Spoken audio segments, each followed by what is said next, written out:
Hi, we're here with B. Unfortunately, we can't give the name out because of confidential information. As you know, I harbor a lot of addicts in my house.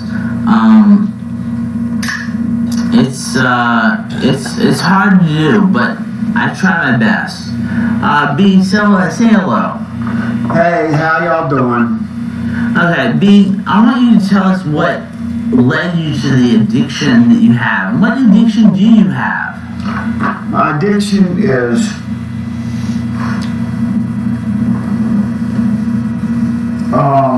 self-mutilation.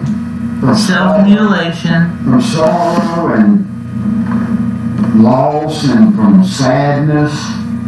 So do you self-prescribe? Do you self-prescribe? Yeah. Why do you self-prescribe? I mean, I know you're suffering mentally. I hurt. You hurt mentally, don't you? Yeah, and physically. Physically, but honestly, do you hurt more mentally than physically? Oh, yes. Okay, so narcotics kind of give you a euphoric feeling, right?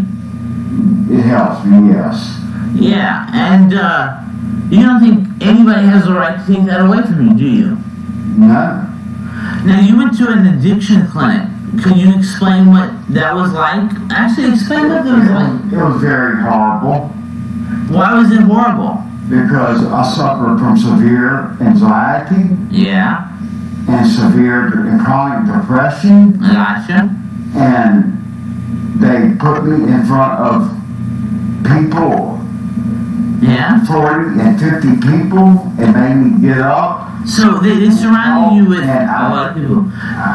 People I was thinking was looking at me and talking about me. I understand that. And I understand it made that. me very uncomfortable and made me physically sweat, made me physically feel scared.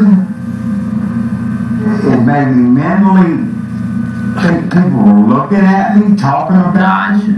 You know, a lot of people feel the same way as you. Do you realize that? Yes, I know.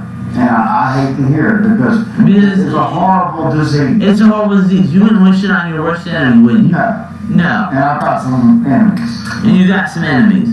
Okay. Can you describe what kind of group homes you went to? Because right now you're on Social Security, right? Yes. My first group home was after my fiance was killed in my car accident. Yes. And I stayed 8 months into a hospital from sadness and sorrow because I felt that I had killed her.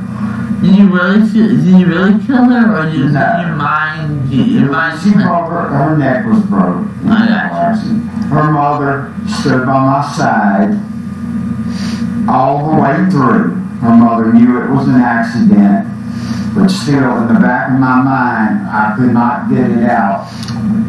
So what would you tell other addicts out there? What advice do you have to them? Because right now you're relying on narcotics and benzodiazepines. Also, have somebody that you trust, somebody that can relate to you. I got you. Your feelings. And we relate to each other, don't we? Yes. Because if you don't have somebody that relates to what you're feeling, right, you're not getting anything from them, and they're not going to want to hear what you say, and all that's going to do to me, make me motherfucking angry. Right. Because they're not understanding, because they ain't felt what I felt, and I felt like you.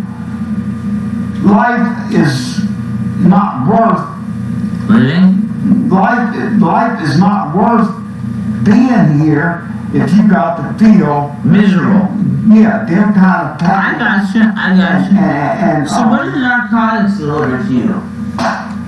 They help me. They give you a euphoric feeling, right? Yeah, they help me. They take away the mental pain. They take away the mental pain and the physical pain.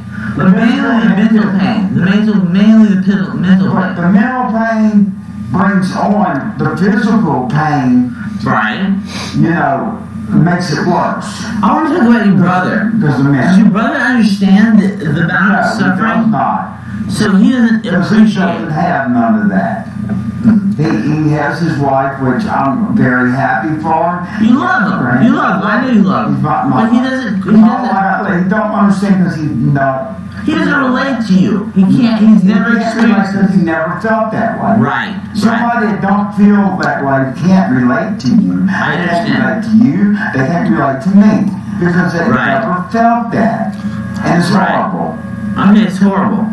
So, what would you say to addicts out there? Should they seek help? Should they self-medicate? I mean, because right now you're self-medicating. The right doctor, because they got doctors out there that think want to try different things on you, like a guinea pig. Yeah. Instead of you, because you know, Max, I know that what helps you. Right. They don't. I'm sure with the audience. They try to fucking figure it out and try to experiment on your ass. What do you mean experiment on that? They try to give you things and say, oh, this will help you, but you know it won't. You know it won't. You know what helps you. But you give it a chance? You give it a chance? Yes, but then you tell them, oh, it takes a little bit longer.